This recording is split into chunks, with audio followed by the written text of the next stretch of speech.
You're listening to a sermon originally recorded by Schweitzer United Methodist Church in Springfield, Missouri. Check us out online at sumc.co. And if this sermon blessed you, be sure to share it with someone else. Thank you so much for listening. Now, on to the message. God is going to show up for us, and God is going to engage with us in these stories if we're open to them. And God's going to move us to a different place than where we are right now. By sharing our stories, we enable one another and encourage one another and empower one another to have greater faith, I think there's real great hope in that these stories still continue today. Yeah, so we all have these great stories. Hey, he appeared to me also. Here's my story. Here's what happened. Take it or not, but that's what happened. There are a lot of different people that Jesus shows himself to. And it was an amazing thing, time and time and time again, how Jesus showed up. And I think he's looking forward to doing that today.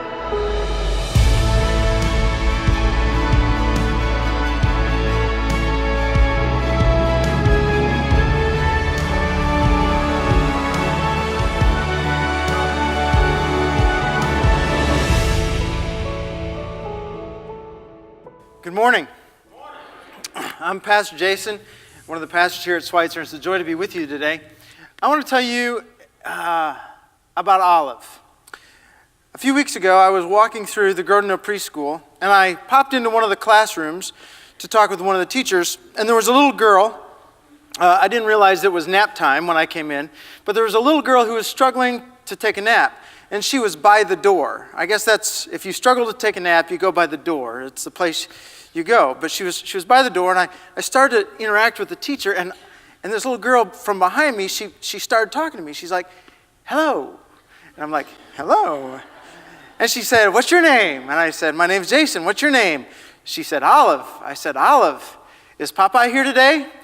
And without missing a beat, she said, he's not here today. Wasn't able to make it. And then she continued to converse, because when you don't want to take a nap, when you don't want to sleep, what do? You take up the conversation that's there in front of you. And so she did, and she started to have this expansive conversation. She was asking all kinds of things, and then somewhere along the way, the idea that she didn't know Popeye came back into her mind, and she said, who's Popeye anyway? And I said, your mother hasn't told you about Popeye, or your dad? No. I said, well, just ask your mom or your dad, ask somebody. And we continued to talk away, and then she said, by the way, will you come to my next birthday party? Now, I don't know what kinds of expectations you have for your conversations with little kids, but I looked at her and I said, well, don't you think a 45-year-old guy is a little old to come to your birthday party? And she said, well, I'll invite all of my friends, and then you, because 45 isn't too old. You can come too. I said, well, when is it? I don't know.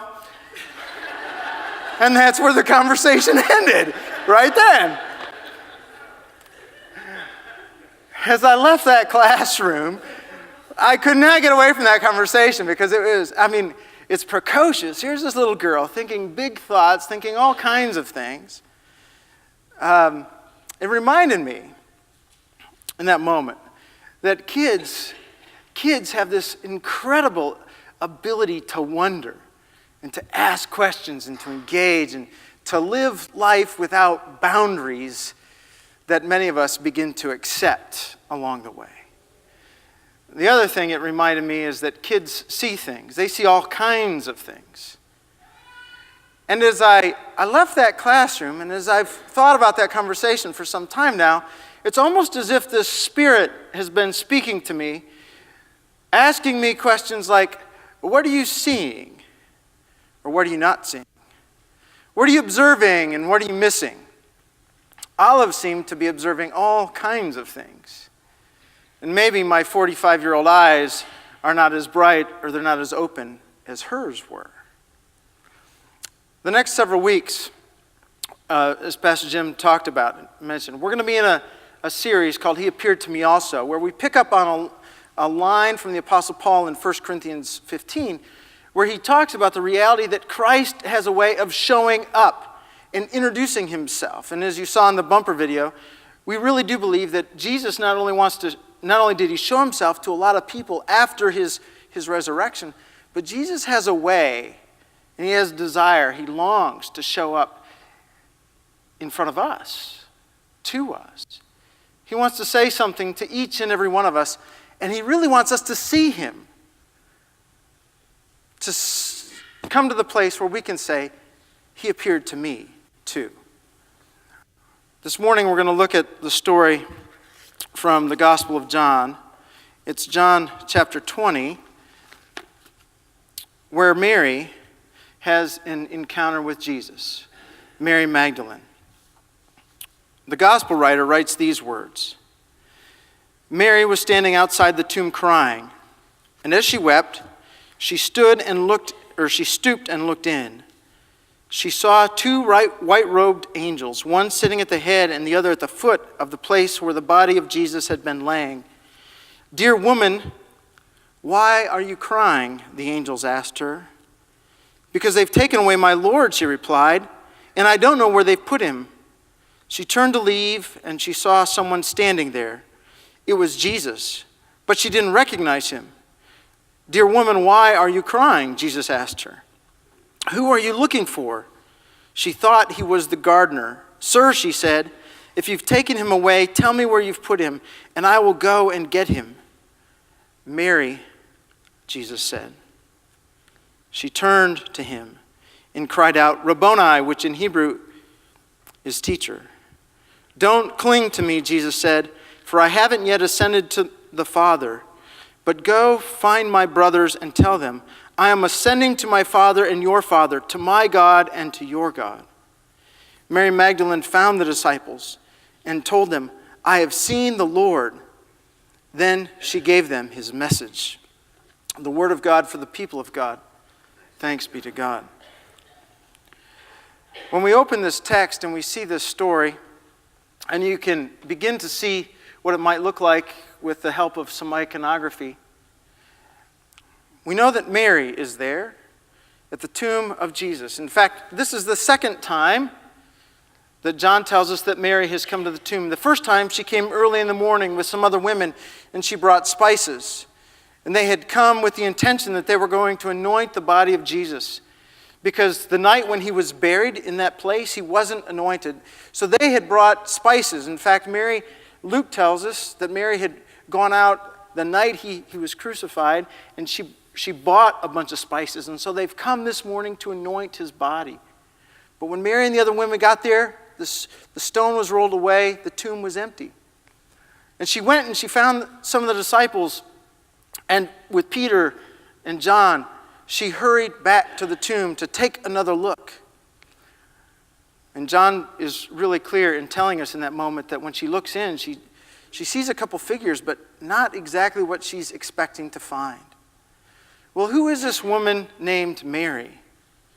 If you watched Jesus Christ Superstar last Sunday night, you might have some sort of idea as to who Mary is. Mary Magdalene is her full name. Luke, the gospel writer, is the first one to tell us about her. She's somebody who encounters Jesus when he has a ministry in the northern part of Israel, up in Galilee.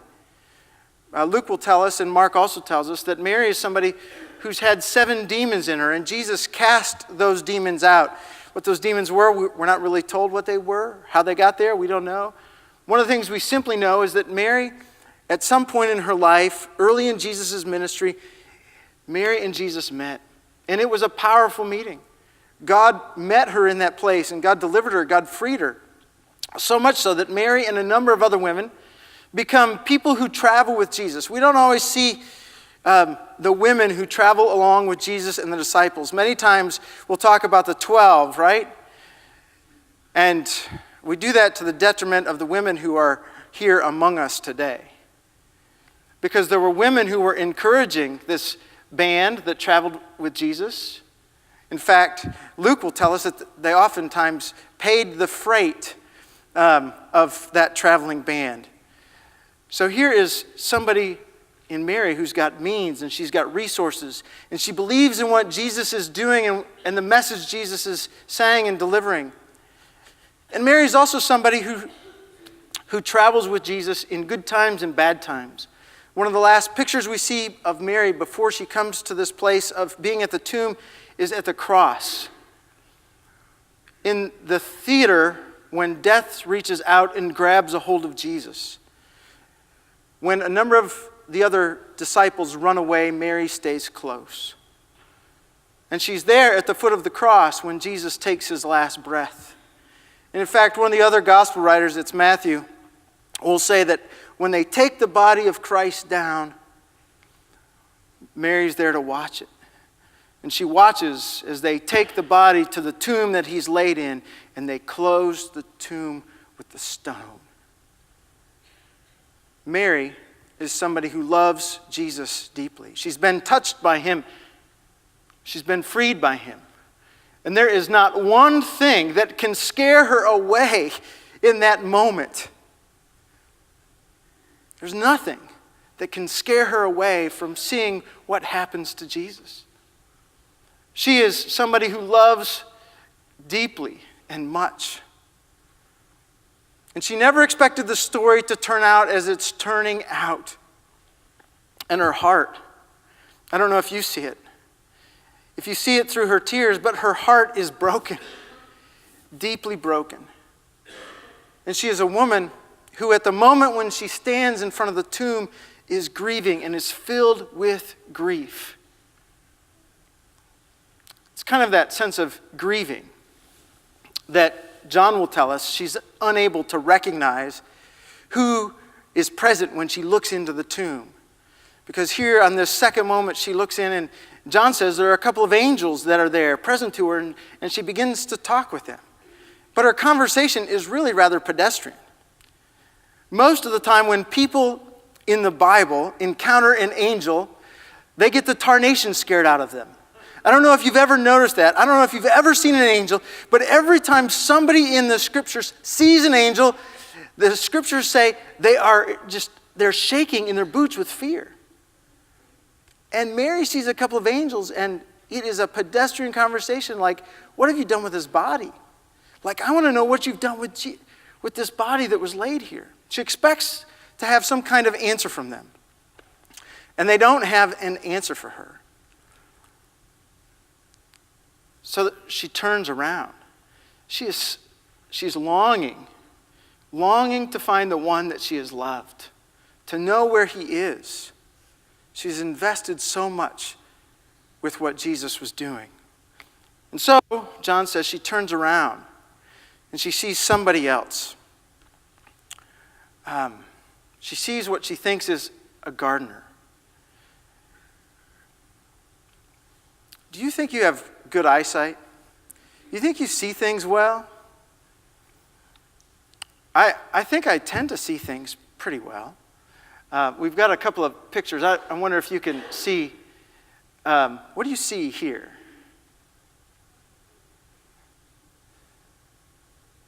Some of you have seen this. What do you see? Call it out.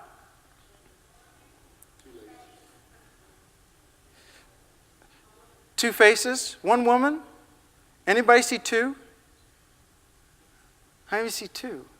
There's an old woman and there's a young woman in that picture. How about the next picture? What do you see there?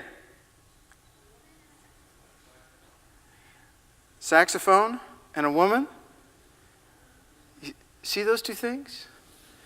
You see pretty well this morning. You don't, or some of you are struggling to see it. Maybe it was the snow yesterday that's got you clouded. Mary comes, and she's got the cloud of grief. Some of us don't have that cloud, but some of us do. Some of us have other clouds that are present in our eyes. Maybe it's depression. Or maybe it's just a burden that we're bearing uniquely right now. Or maybe it's we don't really know where we're at in life. But some of us know what it's like to try and see through difficult circumstances.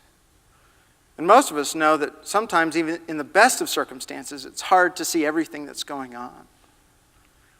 When Mary turns around and she sees somebody, John says, she thinks is a gardener. And a gardener in that situation was just somebody who was like a slave, maybe, sent to care for the things that were happening in this burial place. A slave, a gardener. And so her question is still present in her heart, where she says, where have you placed him? What have you done with him? Tell me, and I'll go find him. It's interesting, or maybe it's true, that she sees a gardener. Not the gardener she thinks, but Jesus himself. If you go back to the story of the beginning of time and creation, Jesus functions like a gardener, bringing the garden of this world into being. And here in this moment, when Mary turns around, she thinks she sees another kind of gardener. And so she puts her question out there again. And Jesus continues to probe, and Mary continues to probe back. And then Jesus does, well, what in my own house gets my attention. Jesus says her name, Mary. How critical is it when somebody calls your name? How important is it? How powerful is it? My youngest daughter, I don't know why or when, maybe it was a year and a half ago. Maybe it's because she's my youngest daughter and there are a lot of powerful voices in our house. But she started to call me by my first name from time to time, especially when she thinks I'm not doing something that I need to be doing or paying attention appropriately. And it's kind of with this kind of tone, Jason? And I'm like, oh.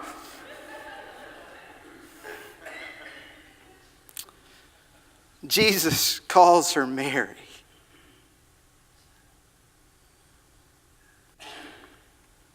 It's a name she's heard him say deeply into her own heart.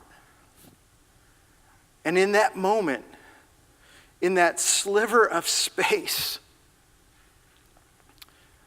suddenly she begins to see like she hasn't seen before. And things begin to make sense. And she calls out then, Rabboni, teacher. But Jesus does something in that moment too.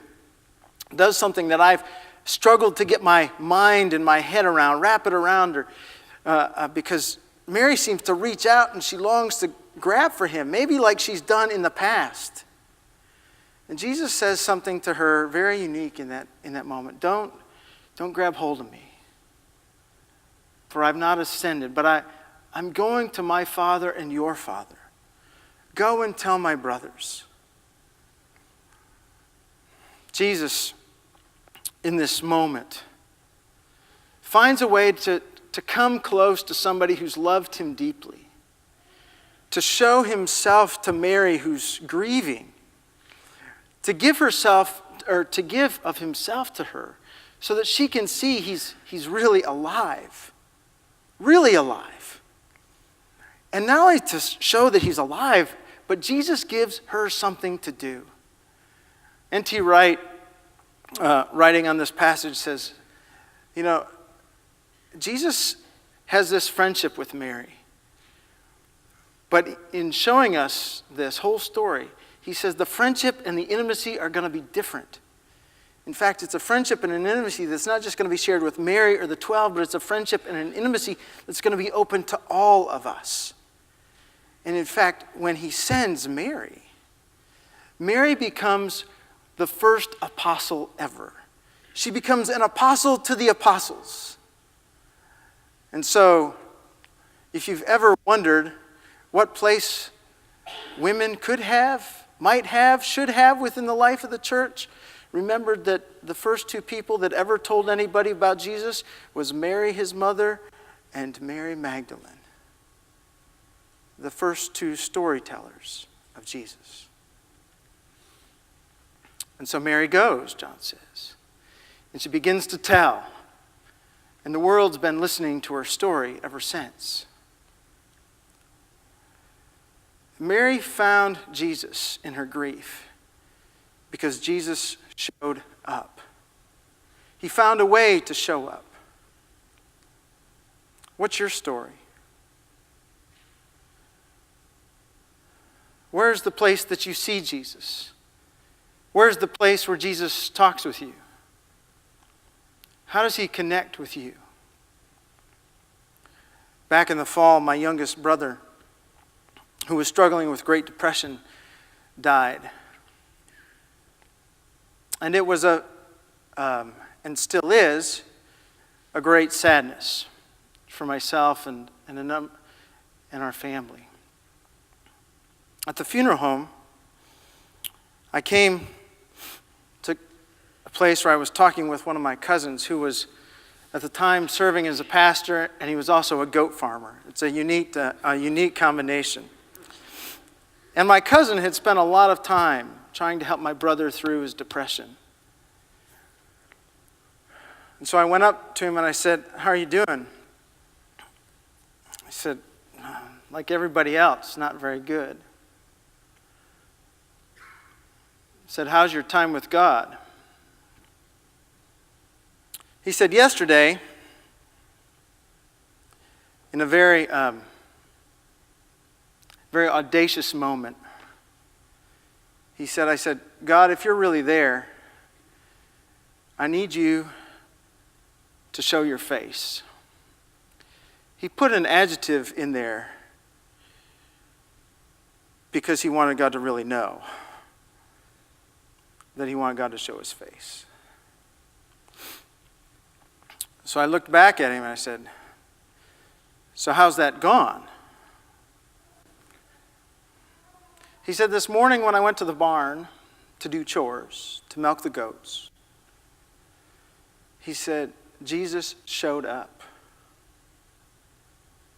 in a profound and unique way. Didn't expect it. I was not so bold as my cousin to kind of make an ultimatum with God to show up. But deep down in my own heart, I've been desiring that. I've been wanting to have those slivers of spaces.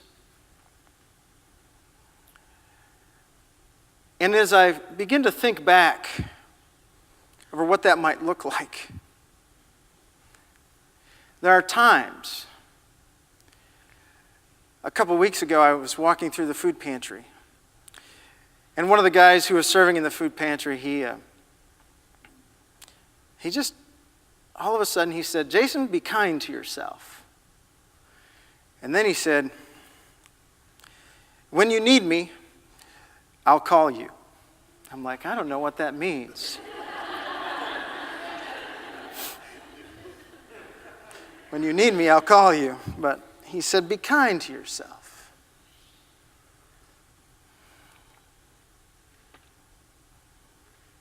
There's something about that moment that begins to be for me like a sliver of space. There was another moment a couple weeks ago, back in the prayer room, on a Sunday morning, and we were just praying over this place before worship. And there was a dear saint of prayer who was in there with us. And she said, "You know, God just wants me to tell you that he's really pleased with you all." For me, it was a sliver of space. And walking in to a preschool room and having a little girl invite me to her birthday party begins to be, for me, a sliver of space where God, in his graciousness, begins to show grace and reveal grace in ways that I haven't been looking for, in ways that I haven't been asking for. but in ways that are real and profound, in ways that my heart can hear. What's your story like? What's the place in your heart where Jesus wants to show you a bit of himself? To show you that he's alive, and he's real, and he's powerful, and that you're loved, and the world around you is loved? Where is he speaking to the pain and to the places that are dead? One of the things I think is rather critical, if you're somebody who's grieving, if you're somebody who's looking for him, is to be somebody like Mary who shows up in the midst of your grief, who shows up when it's hard, when it's painful, when you don't understand, when things are difficult. Be somebody who shows up, because somehow, whether it's the people around you, or the word of Scripture, or the word of testimony, maybe it's just something else, God finds a way to reveal himself. And he finds a way to call out to our hearts, come alive. Come alive. Just as Mary's heart is called to come alive, so are ours. The band's going to come, and as they do, there's a prayer that I'd like to pray with you and for you. You may want to pray it too, and if you'd like, this prayer is also in the app. So if you go to the app, the Schweitzer app, you can find this prayer there. I invite you, if you'd like, to pray along with me. O Christ of the resurrection, when you spoke Mary's name, she knew it was you. You know each of us personally. You call us by name. In times of doubt or perplexity, speak gently to us. Speak our name and help us to realize that it is not our weakness that counts, but your strength, not our achievements, but your redeeming grace in us that brings us to the new day. Amen.